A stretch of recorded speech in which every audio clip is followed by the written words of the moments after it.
And the constitution of Ukraine makes it impossible to give up territory or trade land. Am გზავნილით ბრუნდება ვოლოდიმირ ზელენსკი თეთრი სახლის ოვალურ კაბინეტში. დიპლომატიური სკანდალიდან 5 თვის თავზე სწორედ ამ კაბინეტში უნდა გადაწყდეს უკრაინის ბედი.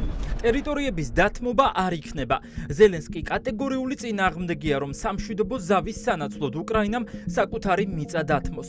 ომში მყოფი ქვეყნის ლიდერმა პუტინს ბრიუსელიდან დაუანონსა, რომ მისი წესებით ეს ომი ვერ დასრულდება.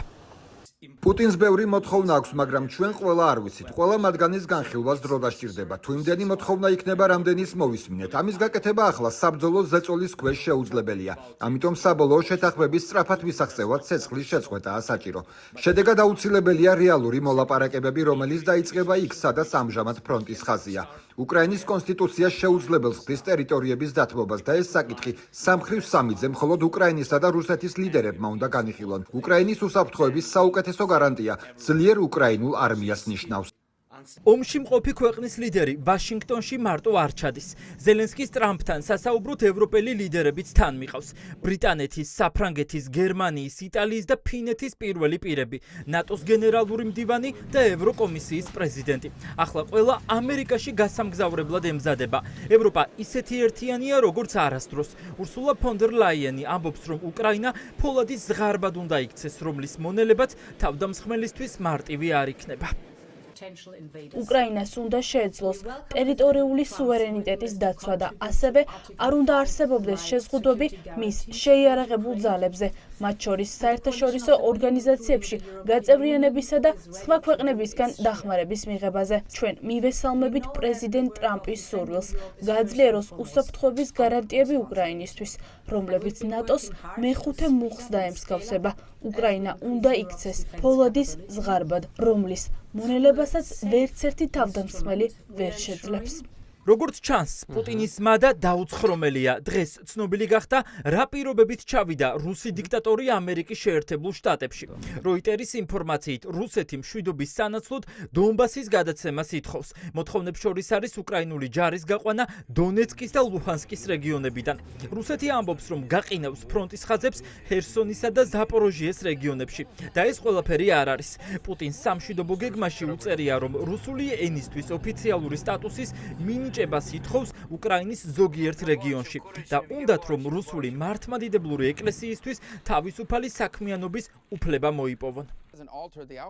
ფიქრობ, რას თქვა პრეზიდენტმა სწორია. ყველა თანხმდება, რომ ამ კონფლიქტის დასრულების საუკეთესო გზა სრული სამშვიდობო შეთანხმებაა. საბოლოო ჯამში ჩვენი მიზანი ამ ომის დასრულებაა. რუსები უკვე ძალიან მძიმე შედეგებს განიცდიან. სანქციები არ მოხსნილა. თუ შეთანხმებას ვერ მივახსევთ, იქნება ახალი სანქციებიც. შეთანხმების მიღწევის ერთადერთი გზა არის, როდესაც თითოეული მხარე რაღაცას მიიღებს და რაღაცას გასცემს. სხვანაირად შეთანხმება ვერ შედგება.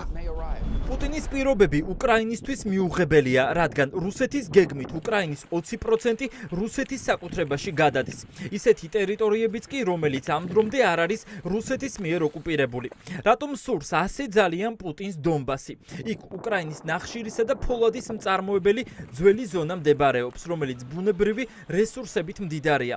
და კიდევ ერთი დეტალი. ერთ-ერთი მნიშვნელოვანი ფაქტორია დამაკავშირებელი ხიდი, რომელიც დონბასის დაკავების შემთხვევაში ოკუპირებული ყირიმის მიმართულებით გაჩნდება.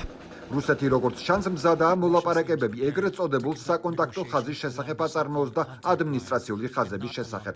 ეს უზარმაზარი განსხვავებაა, რადგან რუსეთი პრეტენზიას აცხადებს იმ ტერიტორიაზე, რომელიც სამხედრო თვალსაზრისით არ არის რუსეთის მიერ ოკუპირებული. უკრაინის ევროპელი მოკავშირეები ვოლოდიმირ ზელენსკის დავარწმუნებთ, რომ მას მხარს დაუჭერთ, თუ კიევი გადაწყვეტს საბრძოლო მოქმედებების გაგრძელებას. ჩვენ ზელენსკის ვეთქვით, რომ გავაგრძელებთ იმას, რასაც აქამდე ვაკეთებდით. იარაღის მიწოდებას, მხარდაჭერას და ევროკავშირში გაწევრიანების გზის უზრუნველყოფას. უკრაინამ თავად უნდა გადაწყვიტოს, სურს თუ არა ბრძოლა გააგრძელოს. ვინ რა მოიგო ტრამპის და პუტინის შეხვედრით? მედია წერს, რომ ერთადერთი გამარჯვებული ჯერ მხოლოდ პუტინია. ომის სამხედრო დამნაშავე პრეზიდენტი, რომელმაც წითელ ხალიჩაზე გავლით თავი სამწლიან პოლიტიკურ იზოლაციას დააღწია. ის მხრებში გაშლილი მიდიოდა ტრამპთან ხელის ჩამოსართმევად და არც ტრამპს დაუკლია მისთვის აპლოდისმენტები. სხეულის ენის სპეციალისტები ამბობენ, რომ პუტინის მოძრაობები და ღიმილი, რომელიც მისი სახიდან არ წაშლილა, ტკბილეულის მაღაზიაში შესული პატარა ბავშვის საქციელს გავდა. ეს შეიძლება მართლაც გადამტეხი მომენტი იყოს, მაგრამ ასევე არის საფრთხილო მომენტიც. მე ვხედავ სამიტის ორ მნიშვნელოვან მხარეს. პირველი ის არის, რომ პუტინმა მნიშვნელოვანი გამარჯვება მოიპოვა პიარის კუთხით. არსებითად ის ცეცხლის წამკიდებელია ადამიანი, რომელმაც ომი დაიწყო. თუმცა ის გუშინ ამერიკის პრეზიდენტის გვერდით მეხანძრეთ მოგვევლინა, რომელსაც მშვიდობა უნდა. პუტინის შემოთავაზებული შეთანხმება სრულად მიუღებელია და უკრაინას პატიმრის მდგომარეობაში აყენებს, რომელსაც აღიარებითი ჩვენების სანაცვლოდ აწამებენ და თუ არ მისცემს ამ ჩვენებას მოკლავენ. Fox News-ი წერს, რომ ტრამპი პუტინის პირობებზე თანახმა. მას სურს, რომ მთავარ პოლიტიკურ მტრებს შორის შეხვედრა 22 აგვისტოს გაიმართოს. საერთაშორისო მედია წერს, რომ ტრამპის მიერ უკრაინისთვის შეთავაზებული უსაფრთხოების გარანტიები არც ნატოში გაწევრიანებას და არც ამერიკული სამხედროების განთავსებას ქვეყანაში არ მოიცავს. გამოცემის წყაროების მიხედვით, ვაშინგტონში განიხილება ისეთი ფორმატი, რომლის მიხედვითაც უსაფრთხოების მექანიზმები მხოლოდ იმ შემთხვევაში ამოქმედდება, თუ რუსეთი მომავალში კვლავ შეეცდება უკრაინაში შეჭრას, უკვე მიღწეული სამშვიდობო შეთანხმების შემდეგ. სიმართლე ისაა, რომ ამის შემდეგ დიპლომატიური ძალისხმევის გაძლიერებას ვხედავთ. წინ ბევრი საუბარი გველოდება, ვფიქრობ იქნება აუცილებელი კომპრომისებიც. ვფიქრობ ეს ორივე მხარისთვის არასასიამოვნო დათმობაა. ვფიქრობ საბოლოოდ მოსკოვსაც მოუწევს გარკვეულ დათმობებზე წასვლა. მნიშვნელოვანია გვახსოვდეს, რომ ბრძოლის ველზე პროგრესი რუსეთისთვის უზარმაზარ ფასად მოდის. ახლა ყველა ელოდება ტრამპის და ზელენსკის შეხვედრას. საინტერესოა, დათმობს თუ არა უკრაინა რაიმეს. მედიისთვის ინტრიგა დარჩება ერთი დეტალიც. დახვდება თუ არა ტრამპის ადმინისტრაცია ზელენსკის და ევროპელ ლიდერებს წითელი ხალიჩით, ისე როგორც ეს უკანასკნელი პუტინის შემთხვევაში მოხდა. რაც არ უნდა მოხდეს, ისიც ფაქტია, რომ პუტინი ტრამპმა წითელ ხალიჩაზე ავიაგამანადგურებლების კორიდორში დემონსტრაციულად გაატარა.